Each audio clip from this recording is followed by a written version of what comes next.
Tugu yang terlihat ini bukanlah kuburan, tetapi tugu penghormatan yang dibangun oleh tuan-tuan pemilik kebun di Sumatera Timur dahulu untuk menghormati ulang tahun Korps Marsose ke-40 pada tahun 1930 di Aceh. Korps Marsose atau yang sering disebut sebagai Belanda Hitam adalah satuan korps bentukan Belanda yang berisikan para pribumi pelayan Ratu Belanda, pasukan sadis yang berasal dari beberapa suku di Nusantara.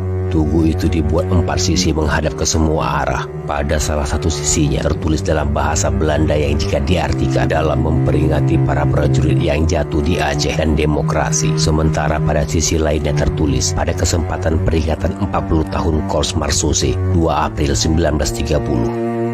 Tanggal pada tulisan itu menunjukkan waktu monumen mengenang Marsose itu dibuat. Artinya 15 tahun sebelum Indonesia merdeka atau ketika pemerintah kolonial Belanda masih berkuasa di Aceh, monumen ini sudah diresmikan.